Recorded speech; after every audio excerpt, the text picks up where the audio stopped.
I can introduce the speaker. You guys won't be able to see, so you should probably move over these tables, just so you know. I know you like to sit there, but you don't have to hear anything, so you guys are good. Right there. These guys should move over here. You ready? I'm ready. Thank you.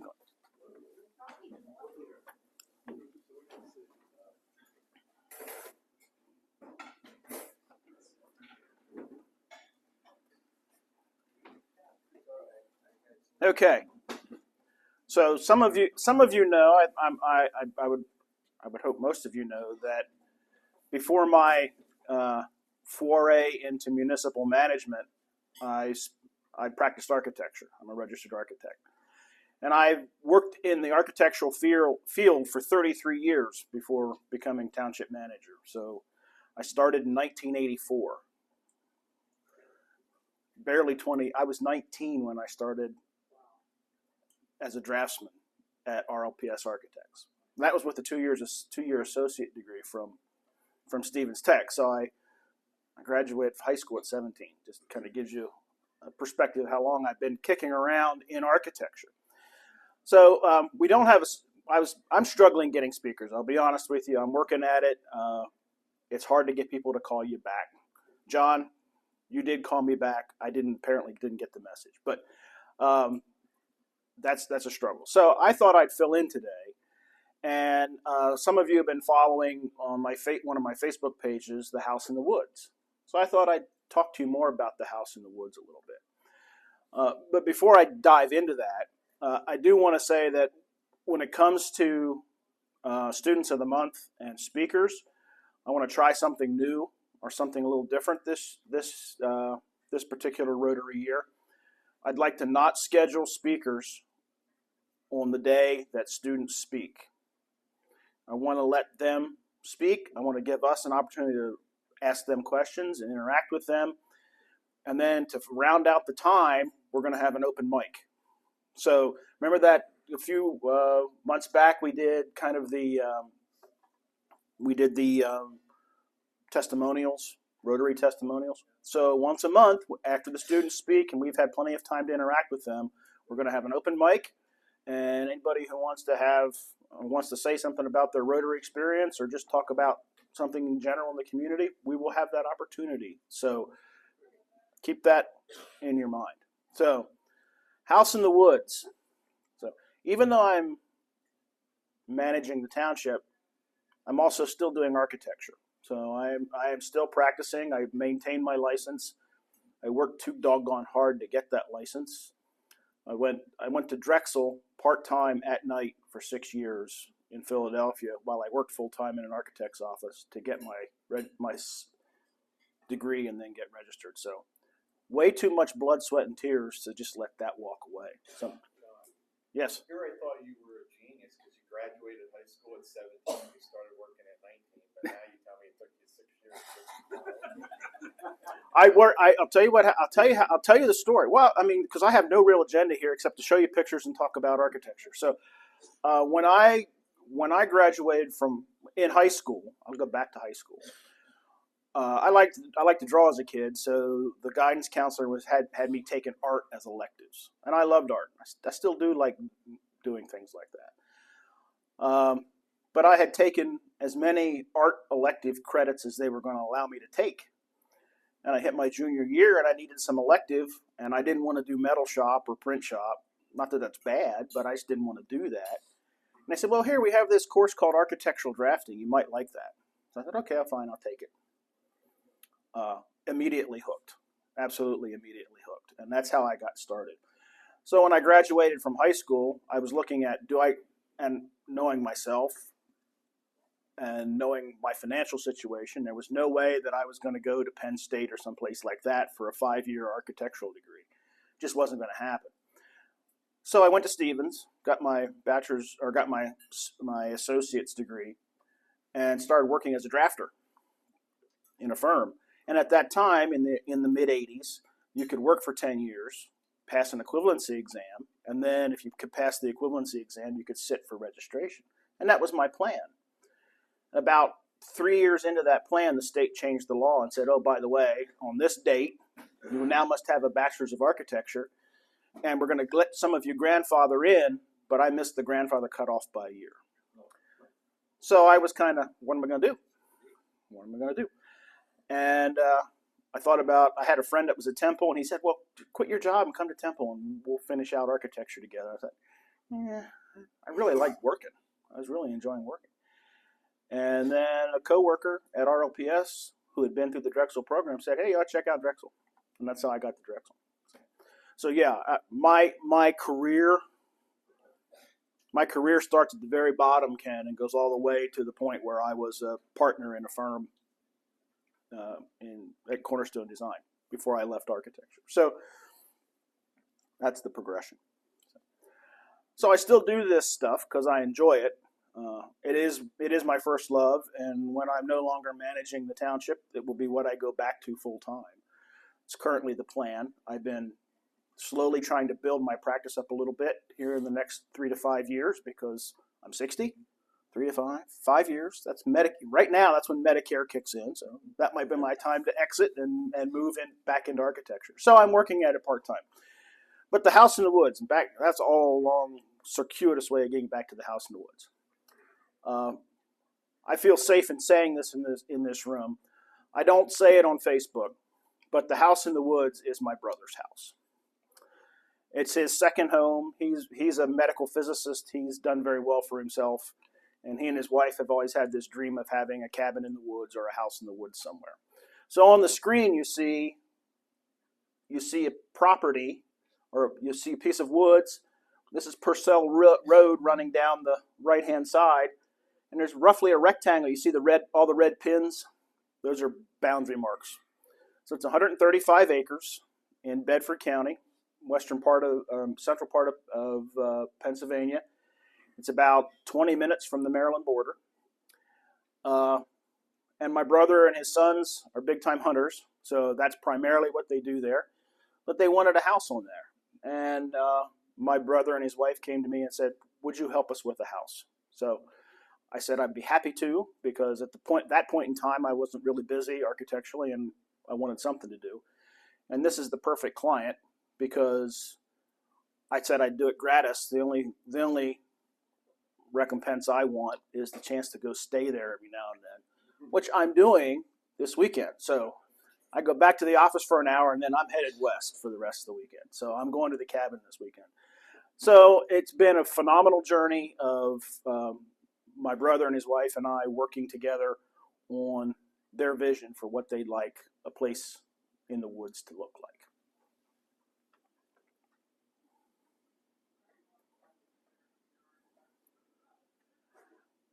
So I'm gonna show some design drawings first, and some of you who've looked at the Facebook page might remember seeing these. This drawing type is called an isometric. Basically, you rip the top off and tilt it up so you can kind of see the plan. And I need my laser pointer. Thank you.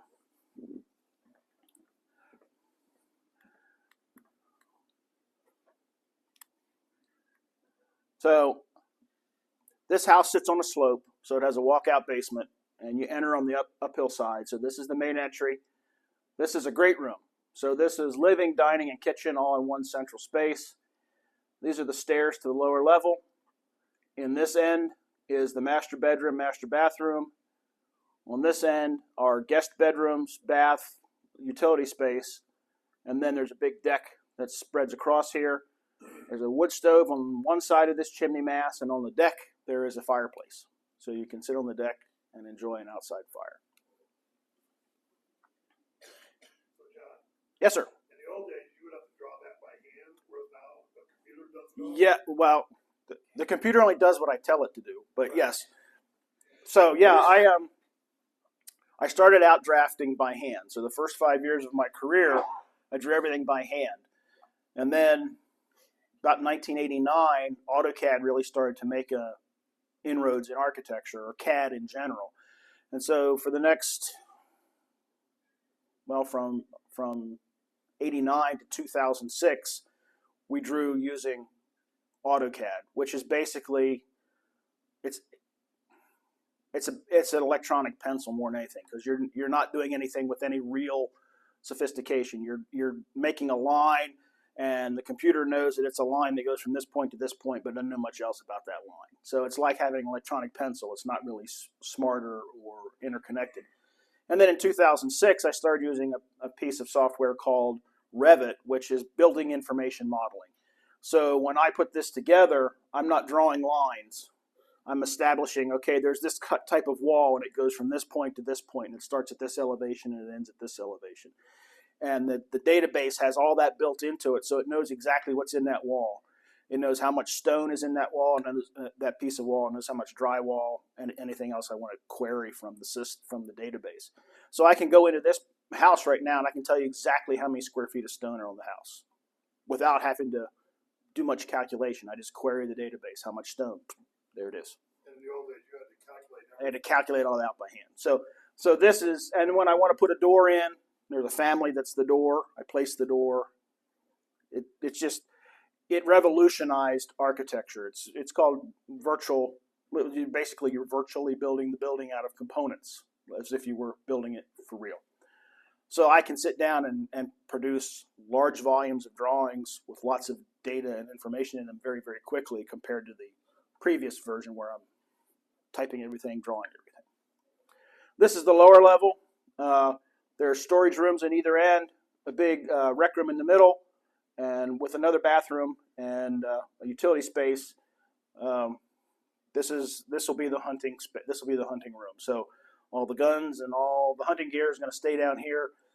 My brother's wife doesn't want any of that stuff in the upper level, so it all stays in the lower level. It's a man cave. It's in the big break room. Whoa. It's kind of hiding, Tim. It's kind of hiding behind this wall, and there's an island that's kind of floating out there.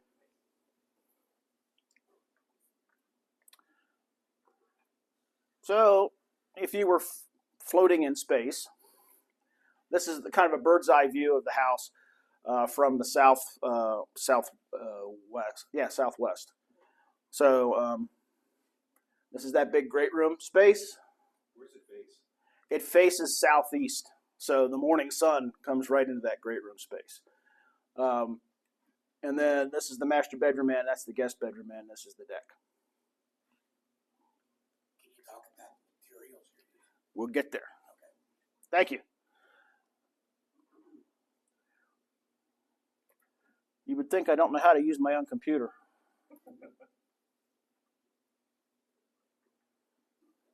This is kind of the view you get when you come in the driveway, and the driveway wraps up around the building.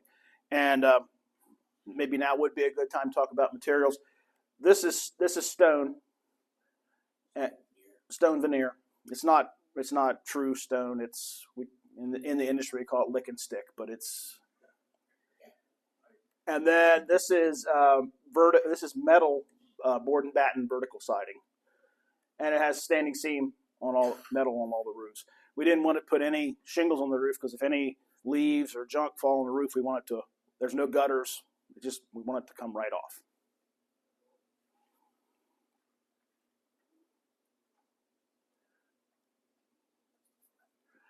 Now that's the entry side, and this is an argument my brother and I have with his wife on a regular basis. Which side is the front? So we've taken to call it the deck side or the entry side because nobody can agree what the front is and what the back is. So there is no front. But this is the entry side.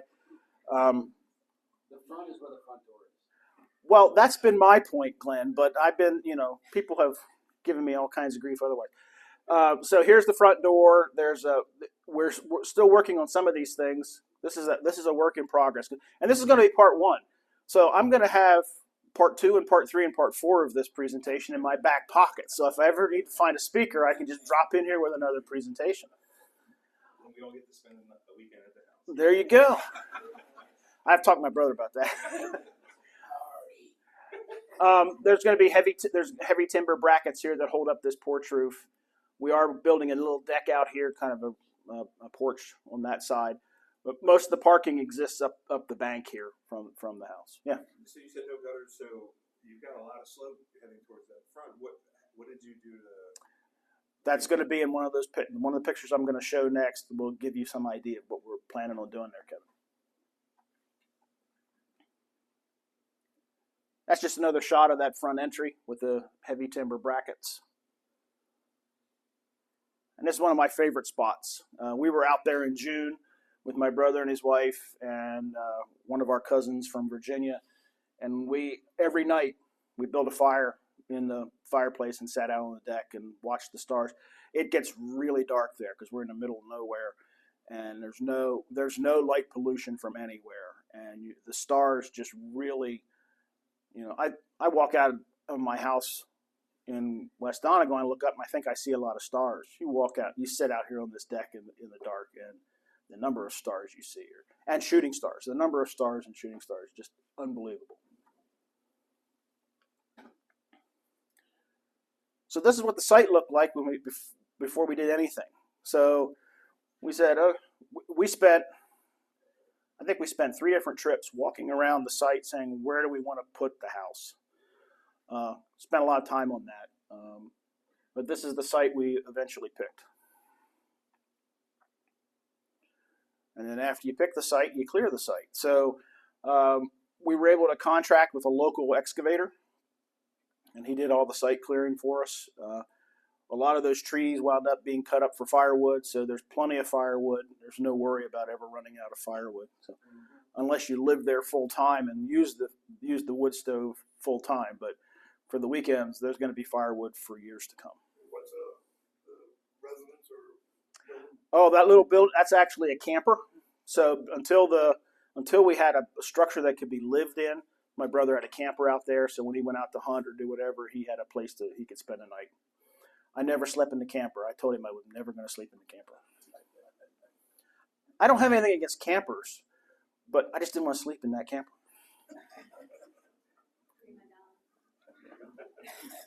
So there's the excavator, and there's a lot of we're still burning stumps. There's a lot of stumps that had to get pulled, and those are still getting burnt. My brother did save there was some really nice white oak, and he has do any of you know what an Alaska mill is? It's a mill that you can put a chainsaw in and you can mill boards out of a log. He has an Alaska mill, and we milled out a bunch of boards, and he's making some live edge shelves and other things for spaces inside the cabin. But we still have stumps that we're burning. Now we're starting to dig the foundation out. Lots of good contractors out there in that area. I was surprised. How do they get here up to your spot? There's a logging road that comes. The property, the previous owner of the property had done some selective logging in some locations, and it had been an old farmstead. There is an old bank barn foundation, and there's an old log farmhouse that's ready to fall down. That's on the property that we're just kind of letting it go naturally away. We are going to try and reutilize the barn foundation as kind of a remote fire pit area or place to gather in the evening. So the old farm lane just got extended as a logging road in some places, and that's how we were able to get to this spot. How far off the road is it? It's a good half mile back, and you can hear traffic occasionally on Purcell Road, but it's really in the distance and muffled. You do hear when somebody comes down his neighbor's driveway. His neighbor's a great guy. He's a ex-New Jersey state trooper, and he's the constable for the township, and he watches over the property. His only request is that my brother bring him a Jersey Mike's sub every now and then, which he does. My brother takes care of him because Joe watches over the place. So I remember the second time I went to the site, I parked out along the road and was walking in, and Joe saw me and didn't recognize me. And I'm walking down the lane, and all of a sudden this pickup truck comes flying down the lane, winds the window down, starts quizzing me who I am or what am I doing here. But now he recognizes me. Yeah, I should. That's bad. I didn't know he liked Jersey Mike's at that point. So here we are they're putting the footings together, and getting the stone spread for the lower level. In the back of this photo, you see what look like big styrofoam blocks right here. We built this building right at the height of the big lumber blitz during COVID, when lumber was so unbelievably expensive. And lumber was so expensive that it actually made sense financially to use what's called insulating concrete form. So they're basically big styrofoam blocks that are like Lego. You stack them up, they interlock, you put your rebar in, you fill them up with concrete, and that's your wall. Now, if we did it now, there'd probably be a premium to do that system, but at the time, it was almost break even. But what it has done is it's made a house that's incredibly tight from a thermal perspective. Prior to right after the HVAC got put in, my brother and I spent a day or two out there in late January, early February. It was 25 degrees outside, and just with the sun coming through the windows, the house stayed in the mid-60s without the furnace turning on. So it was pretty cool. So it stays really stable from a cooling and a heating perspective. It's got a really stable, and he's got 1,500 gallon propane tank buried, but the furnace barely runs, if ever. So there you can see the forms stacked up. We didn't do this part. We hired a contractor to do this. We felt like two of us would never be able to accomplish this. So a contractor came and did this part for us. And you can see how they're all braced and the door frames are all put in and the window openings put in place, and they're getting ready to pour concrete. And there you can see down inside the wall. So you can see the inner and outer shells of styrofoam and how the blocks link together. And then you can see the rebar placed in right before we pour concrete. Just another shot of that. Those walls are right around 25. And that's before you put any siding or drywall on. That's just the concrete and two. The foam is 2.5 inches inside, 2.5 inches outside, with 6 inches of concrete in the middle. That wall is unbelievably stable from a thermal perspective. So to pour concrete in this, you need a pumper truck. Well, there weren't many pump trucks available in the middle part of the state, so this guy drove from Ephrata to pump the concrete.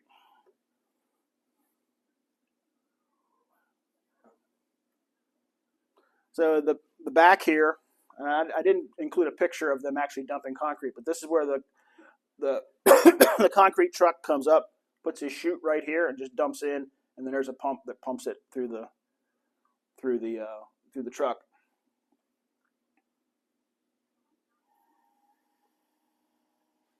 There you go,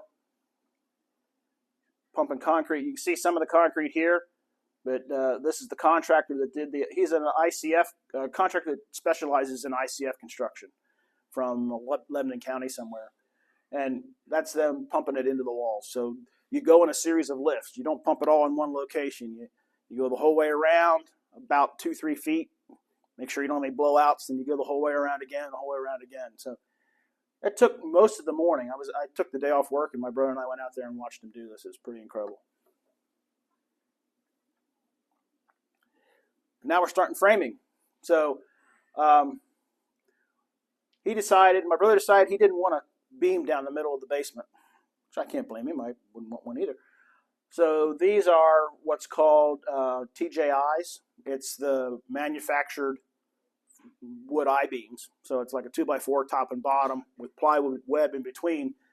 And to get that span, we had to go 14 inches deep and 12 inches on center. So that floor spans the entire without a beam. And it's solid floor. It doesn't have any spring in it. He didn't want it to be springy, and he said, if we're going to do it, we're going to do it right. And that's another nice thing about having a client like this is they were willing to talk about to achieve what I want. Okay, what's the cost? Okay, let's talk about that and then move forward. So John, explain to the accountant, two by fours and plywood in the middle. Mm-hmm. But because of the way it's built, it's like an I-beam. It's very, very strong. It's very, very strong. Plywood in. Yep. Mm-hmm. So that the 2x4 top and bottom are routed out. The plywood is in, and it's glued, high pressure glue. It's manufactured in a plant.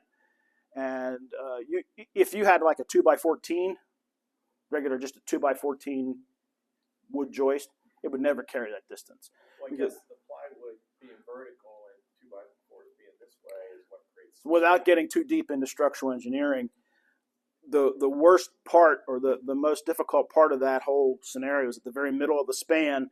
When that thing bends, the bottom wants to pull and the top wants to compress. So you move the material to the places where that and the web just kind of connects the two together and spreads the shear out. So it's a really great system. If I had it, when I designed my house in West Donegal 20 years ago, I wanted to use this, and the contractor's like, I don't know, I can give you $1,000 credit if we just go with regular lumber.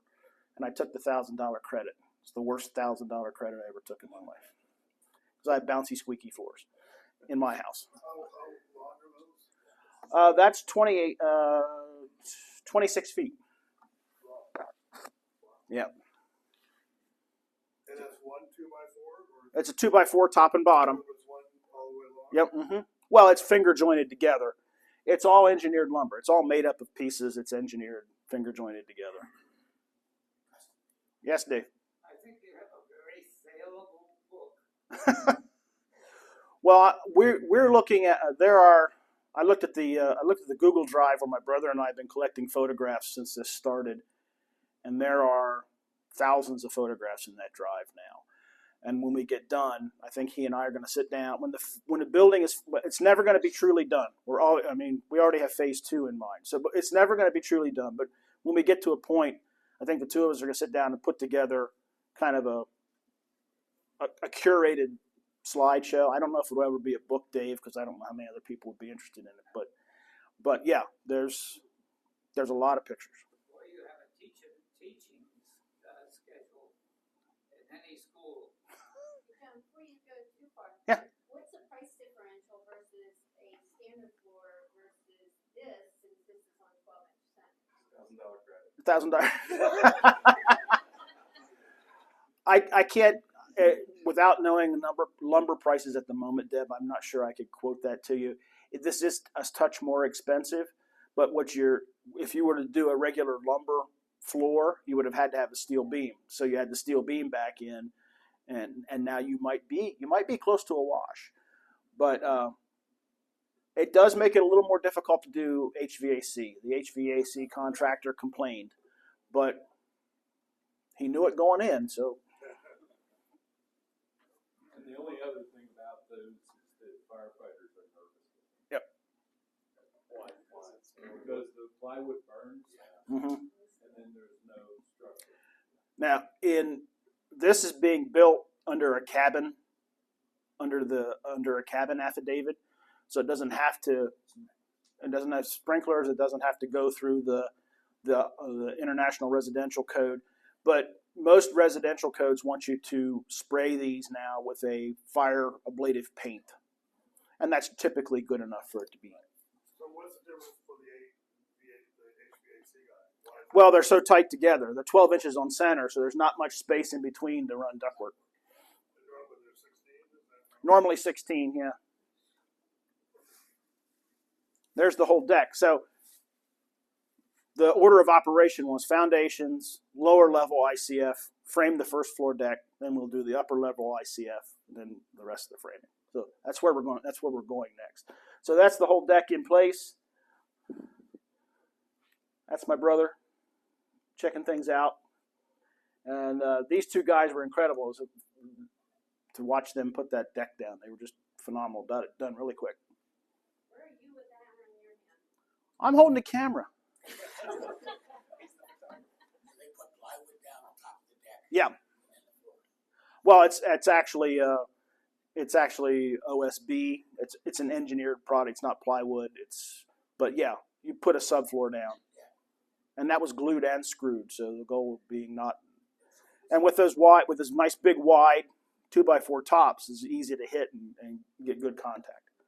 So there you can see the upper floor. Now there's the opening for the stair. to go to the lower level. And this is the master bedroom end, and you can see the upper floor ICF walls that went in place after the deck was framed. And that's just the guest bedroom end. And that's the extent of the ICF. Everything else about this house is wood frame. And those walls are higher than normal, right? A little bit. From the ground, then you can see what the guest bedroom end looks like. The two kind of gable end frames. Those roofs were just regular lumber. But when we get to the great room, again, we had a really long span, and we wanted to not have any beams or anything in the middle, so that we did those out of TJI also. What's the square footage? It's 82 by 24 or 26. I don't know what that number is off the top of my head. Do the math. So was it who? Somebody was asking about drainage. Was that you, Kevin? Okay. So all around that upper side, we have foundation drainage tile on top of the footing, and then gravel poured in on top, and then dirt. And you can see this blue stuff on the wall here. That's a peel and stick membrane. So that whole uphill side has been encased in a membrane and has drainage tile, and that drainage tile then daylights downslope on the downhill side. So any water that does get in there comes and goes right out. So there are the two ends framed up with the roof on, but nothing in the middle yet. And you can see there's no fireplace mass yet. So that was the goal, was to get that part done, and then the mason came and started to work on the fireplace. And then we framed the main roof. So there you can see the fireplace mass in, and then there's the main roof framed over the great room. And I think I have some other shots that'll show you more of that roof framing. But that big mono pitch roof, again, uses the same kind of joist, and I think those were almost 30 feet long because they're on an angle.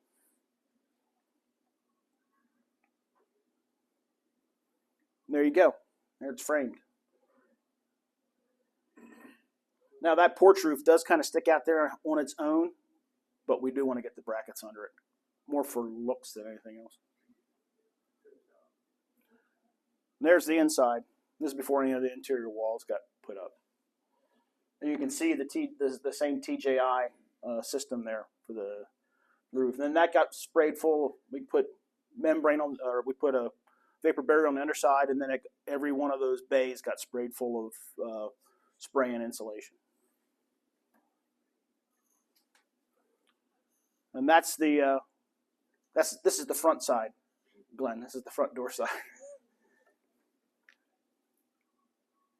It wouldn't be hard, but you got women involved in that.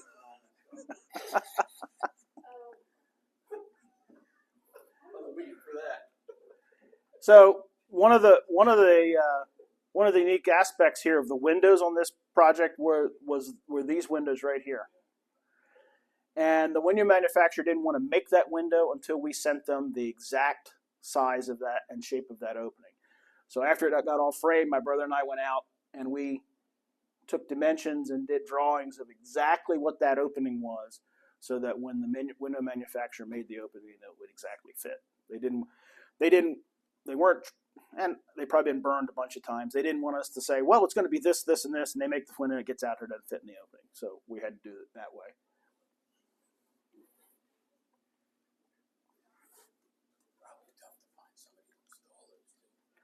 Actually, the contractor who did the framing for us installed for us. We purchased the windows directly from Colby & Colby, and they shipped from Virginia. And then the contractor who did the framing and the ICF said, I'll install for you. So, go, do.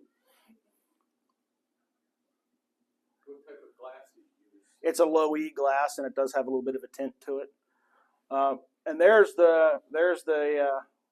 we've been calling it the cabin, but my brother's sons call it the lodge. And there it is with the windows in place. And I'm taking this photo from across another piece of construction on the property, which is the two-car garage, which will never see a car. But it has a log splitter, it has a side-by-side, two four-wheelers, dump cart, building materials. It's got everything but cars in it. But that was just when the foundation was going up. And there's the interior with the windows. Now, you'll never see this view ever again because this is before the interior. Some of the interior walls were framed up, but that was just kind of give you a general feel of the space. And you're seeing it here with the protective film still on the windows. When that film came off, it was almost like a revelation. It was spectacular. It was. Question on that fireplace. Mm-hmm. So you saw the picture of the fireplace from the outside. You can build a fire on the outside. I'm assuming you can build a fire on the inside. There's no fireplace on the inside. It's a wood stove. And he bought a high-end, one of those high-end catalytic burn wood stoves. You can load it up in the morning, damp it down. It'll burn all day. The house will get up to 75 degrees, and the furnace never kicks on. There's some more exteriors with the windows in place. Just another shot of that. The kitchen. If you were to go there now, you would see the kitchen island right here. This is the door right next to the kitchen. John, where did the idea for the design come from? Like, how did he have this in mind?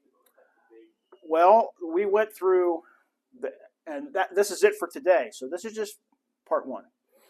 So you'll have to watch for House in the Woods to show up again on the spoke, because that'll be part two. My brother and his wife love to travel, and one of their trips was to Iceland, and they stayed in a Airbnb in Iceland that is not like this at all, but kind of had a vibe that's kind of like this. And they said, we really like this idea. And this is, I think, the design I showed you is probably the third or fourth iteration of where we went. But we wanted something that had a great room in the middle, bedrooms on either end. They really liked that idea. They like the idea that you could see through the house. So when you pull up and park, you look through and see the view out beyond. It's that great room is just a great place to sit and be. Even if you're not doing anything but reading a book and listening to some music or drinking a cup of coffee, it's just a great place to be. So that was kind of the, and I had found, when we like to say as architects, we never steal anything, we just borrow from the past, and we borrow from each other all the time. So I get architectural residential design magazines, and I'm flipping through one day, and I found this house that was this long bar, just a big rectangle. And it wasn't exactly like this. In fact, it wasn't even interior remotely like this. It was just this idea of a real simple rectangle. And I shared it with my brother and his wife, and they were like, oh, yeah, do that, or do something like that. And that's where this came from. And then my daughter, I think, paid me the highest compliment my daughter's ever paid me. She looked at we went out there one day as a family, and she looked at it and she said, this looks like Frank Lloyd Wright could have designed this. And I was like, well, okay, I'll take it. So, needless to say, the house is farther along. If you looked on Facebook at all, you've seen. Now, I kind of stopped this time last year putting pictures on Facebook because I had an angry township resident who found that page and vandalized that page, and I had to rip stuff off and lock it down, and I haven't gone back and repaired the damage yet. But I hate Facebook. I love Facebook. I have to deal with Facebook as a township manager, and it from an architect's perspective and getting your stuff in front of people. I've received 2 commissions now from people who saw that. I've seen this on Facebook. So there's good in it, but now I'm getting a little more smart about locking down so that certain things can't happen to it. So that's part 1. So we got through framing and windows, and then the next part, whenever that might happen, I don't know. We'll see. Could be next week. No, next week's Jim Hershey. But the next part will be kind of interior work. My brother and I helped put all the drywall in. We didn't finish it, but we hung it. And hanging the drywall on that big slope ceiling, oh, that was a blast, let me tell you. And one weekend we laid almost 2,000 square feet of hardwood flooring, so there's that story to tell at some point. So. How high is that ceiling? At the highest end, it's 15 feet. It's a nice size Christmas tree. They do have a big Christmas tree that they have out there already. I saw Paul first. Yeah. Time-wise, from the initial excavation to this point right here, how long? That was about a year. Okay. But I mean, quite honestly, we hired a contractor to do some of the big heavy stuff. We've done all the interior framing. We've done all the drywall. We've done all the flooring. We're doing the trim out now. We installed the kitchen. I mean, we did all this stuff. So, and we do it on the weekends when we get the chance to. So, we're not winning any prizes for speed, but it has been one of the most incredible bonding. I almost get emotional when I talk about it. It's been one of the most incredible bonding experiences for my brother and I to do this together. So you've done all the work on the inside, like framing and drywall, With the exception of running wires and running plumbing lines. We've installed plumbing fixtures. Ken? So those are my questions. Was there already electricity on the site? No. That's a whole other. We had to have that brought in. A well put in? We had to have a well drilled. Do you have Wi-Fi? Starlink. Okay. Bingo. So you can watch football on the weekend? Yeah, oh, absolutely. And there's a big screen TV that you have to hook your computer up to, but you can watch football, you can watch baseball, you can watch a movie. You're not going to get regular TV, but so maybe in our next installment I'll talk about the whole septic system issue, but that could be a whole installment. So does your brother have experience in contracting? No, neither do I. Just what we've learned over the years. Just by owning, you own a house. We've both built houses about 20 years ago, and we've both owned those houses for that period of time. And just as a homeowner, the first thing, if something goes wrong in my house, the very first thing I do is I go to YouTube. Do I think I can fix this on my own? I don't know how many projects I've taken on that I've never done before and successfully completed just by watching somebody do it on YouTube, saying, I'm reasonably confident with a pair of pliers and a screwdriver and a hammer and a saw, I can probably accomplish this. And unless it's dealing with high voltage or plumbing, I don't want to. I tend not to do plumbing. I tend to hire a professional to do that because once I close up the wall, I don't want to be sitting there at night wondering if that joint that I just sweated is still. Yeah. Thank you. Absolutely. Thank you. No, I'll wear that with pride. Thanks. Thank you, John.